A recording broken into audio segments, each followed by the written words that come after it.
l'équipe. Première vidéo là de la chaîne là pour ma préparation Ironman. Là je viens tout juste de terminer un gros fractionné sur le vélo. Ça m'a tué, ça m'a terminé. Là je suis en récupération, donc là j'ai 5 minutes là tranquille. Et après j'enchaîne, je vais mettre ma paire pour courir. J'ai 30 minutes de course à pied là tranquille. C'est histoire de travailler la transition là sur des jambes fatiguées. Allez, on se retrouve tout de suite sur la course à pied. Là je viens de finir mon fractionné, donc c'est parti. Là on va partir sur 30 minutes de course à pied. Je vais lancer mon application Strava. Et ensuite bah go, 30 minutes. Là ça m'a tué le fractionné gros. Allez, c'est parti. Actuellement là dans la préparation, là, on s'entraîne beaucoup sur le fait de courir avec des jambes fatiguées. Puisque sur la course à pied ça va, je me débrouille pas trop mal. J'entraîne de fou les jambes sur le vélo, je les fatigue à balle. Et après je vais courir. Parce que gros sur l'Ironman, il y a là le dénivelé. C'est-à-dire pendant 180 km je vais grimper. Les cuisses elles vont prendre tarif. Donc sur le marathon derrière faut être prêt à déguster un peu, tu vois. En fait les séances vraiment les plus dures, ça va être en début de semaine sur le vélo, c'est des séances courtes mais intenses. Et le week-end c'est des séances longues. Et comme je le répète souvent, c'est genre, je dis souvent aux gens, ouais mais les gars, vous pouvez pas vous plaindre d'aller vous entraîner. Parce que putain on est en bonne santé. Gros, il y a des mecs actuellement, ils rêveraient, ils donneraient tout pour souffrir comme moi je souffre actuellement. Autant c'est dur, et forcément il y a des jours où je vais me dire, ah putain c'est aujourd'hui j'ai un peu pas la flemme, mais forcément tu vois, t'as des jours où t'es moins dedans. Qu'est-ce que je recherche, c'est en fait chercher ma limite au final. Là il me reste 15 minutes. Là, de toute façon ce qui est bien c'est que c'est un easy run, donc tu récupères un peu de ta sortie vélo là qui a bien tapé. Et après voilà, on rentre, on mange, et on enchaîne, après on va aller pousser un peu de la ferraille, ça va faire du bien ça aussi. Là je vais faire une petite story là, que je mets sur Insta, là, vous voyez, là, elle est bien enlevée. T'as kiffé ou pas la musique motivation là? Je te mets bien ou pas à l'ancienne, les sons. Et on va aller s'entraîner, séance push aujourd'hui. Ici c'est le QG là, c'est là où je passe tout le temps.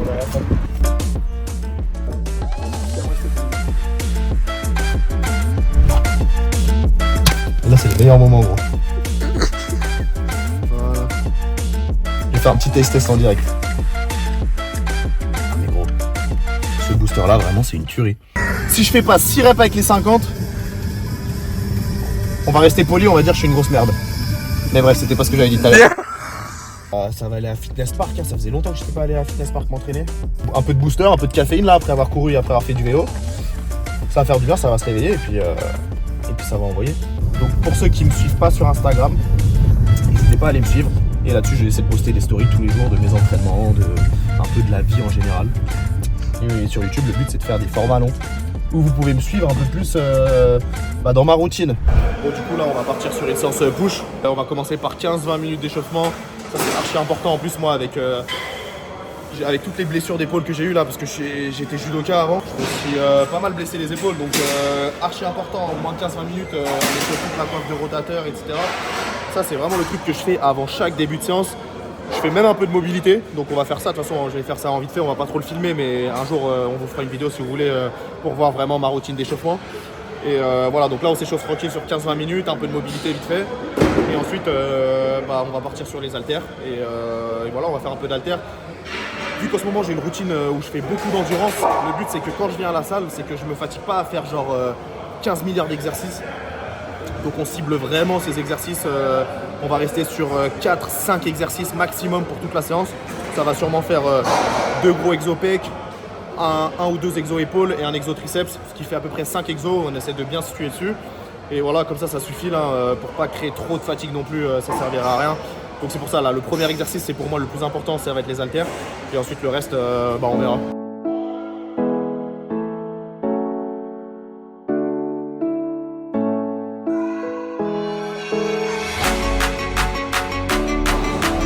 À 40 là, normalement ça devrait être encore assez léger. Et puis après 50 là, donc là normalement ça devrait aller, je maîtrise. Donc c'est parti.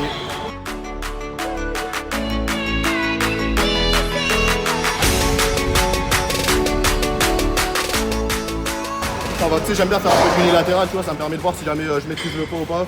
Là 40 ça va. Je vais essayer d'en avoir 6 quand même.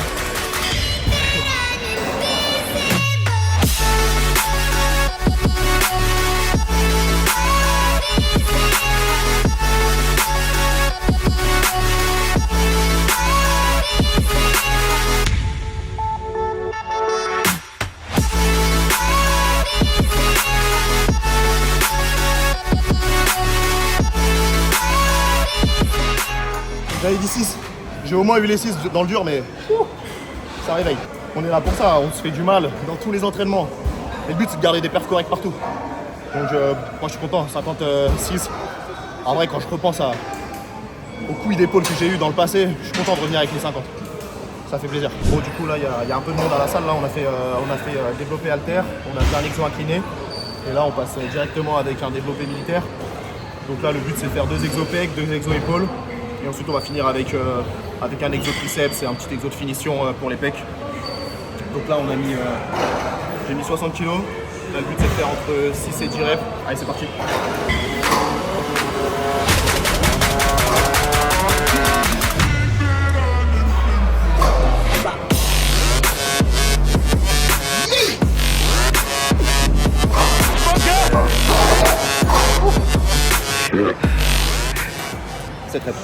Enfin, tu vois là ce qui est compliqué parfois quand tu te la tues comme ça sur de l'endurance, surtout avec du fractionné, c'est que derrière tu as tellement épuisé tes stocks de glycogène que quand tu arrives à la salle, faire du lourd c'est compliqué.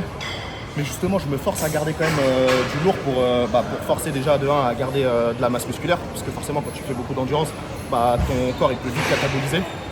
Mais du coup je me force à faire quand même du lourd et pour garder de la masse et pour continuer aussi à en construire, tu vois.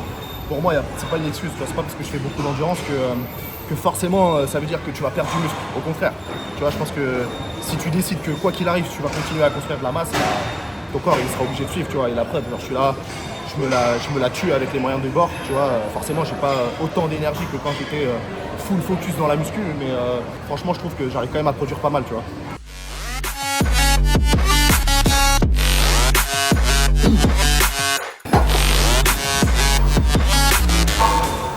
On va redescendre après et on va faire un peu plus de léger, un peu plus de reps là sur la dernière.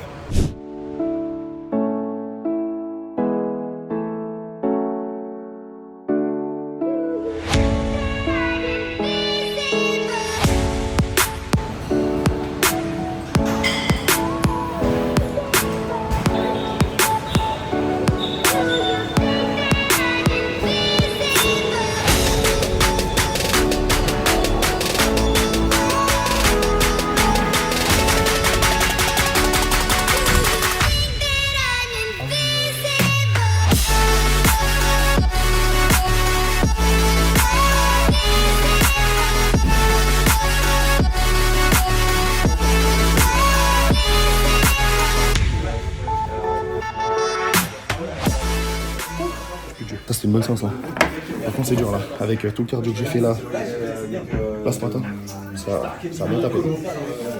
Là on rentre à la maison. Froid. Et terminé. Regarde la story que j'ai fait.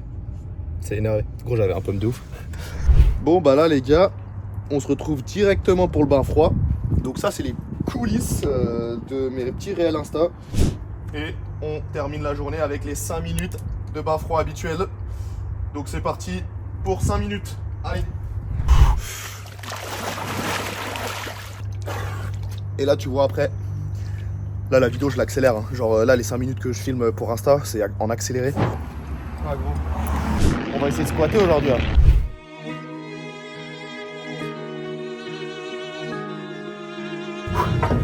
on fait de la préactivation là pour être bien chaud quand on va arriver sur le squat. C'est un exercice ça que je fais en général tout le temps avant mes séances jambes. Et c'est incroyable, tu sais, pour bien chauffer le bas du dos, ischio, fessier. Comme ça quand tu arrives sur le squat, t'es déjà bien chaud. Et t'as déjà bien, tu vois, t'as déjà bien isolé les zones. Tu vois, donc là je mets pas très lourd. Je me laisse à 40, 60 kg max. Juste j'active et après comme ça on est bien chaud sur le premier exercice. Voilà, je monte pas très haut, je fais 60 kg juste.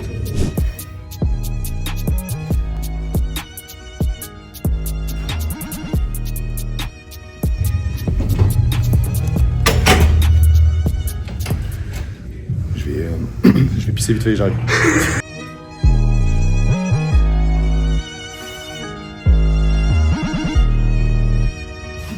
Bon là les gars, du coup là on s'est bien échauffé, là on a fait de la chaise romaine, on a fait leg curl et là on arrive progressivement à une charge de travail. Donc là moi ce que je fais c'est que je m'échauffe sur ma montée en gamme sans matériel, sans rien, donc pas de genouillère, pas de ceinture, pour vraiment maximiser le travail de mon gainage. En plus, comme je disais, je suis revenu sur le squat là il n'y a pas très longtemps. Pendant 1 an et demi, je l'avais arrêté ce mouvement, parce que pour savoir, je me suis fait une hernie discale il y a 1 an et demi. Donc pour moi, c'est un peu de la reprise ces dernières semaines sur le squat. Donc on voit ce que ça donne au niveau des gènes ou pas, tu vois, par rapport aux douleurs que je pourrais potentiellement avoir, parce qu'il y a toujours une gêne dans le dos quand même. Donc c'est pour ça, je monte sans ceinture, sans rien, pour vraiment travailler mon gainage au maximum.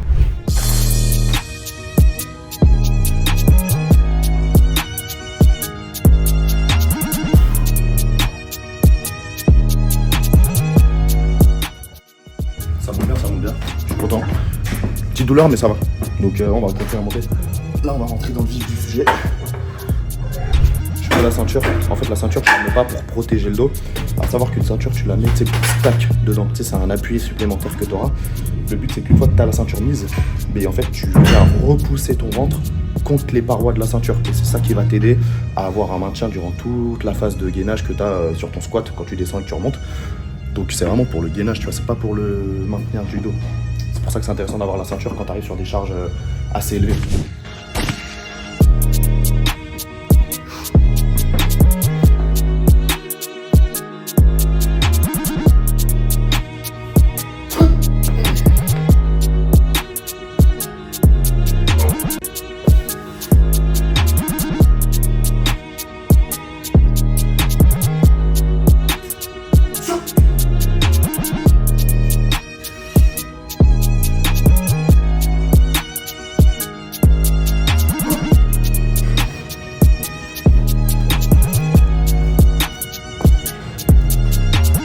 Là j'ai 200 kg sur le dos, donc je vais essayer d'envoyer une rep au moins, peut-être 2.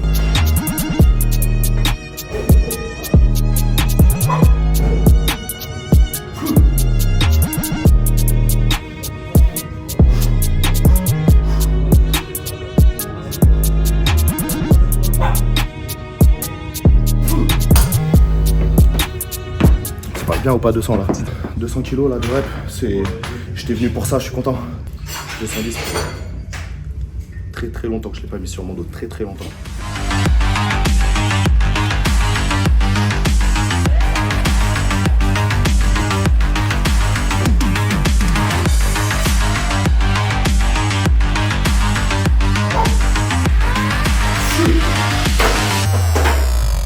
Là en gros il y en avait, je pense que là, devant il y en a...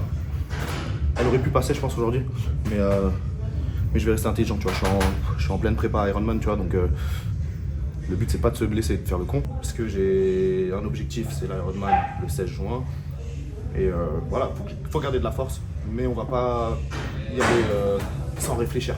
210 c'était une belle barre, c'était une très belle barre, elle est bien passée, on va voir les images, mais je crois qu'elle est bien passée, donc là on va continuer à renforcer, de toute façon au fur et à mesure des semaines, et on reviendra sur 220, je pense, d'ici pas très longtemps. Mais alors en tout cas sur le squat je suis content pour aujourd'hui, 210, je m'y attendais pas du tout, c'était vraiment du bonus, pour moi il fallait juste que je fasse 200 deux fois, je l'ai fait, j'ai fait 210, donc là je suis déjà très satisfait. 220 au moins, elle reste dans la tête, et comme ça la prochaine fois que je viens je sais à quoi m'attendre. Ça fait gros porc un peu là, non? Pour ma défense c'est un cookie protéiné.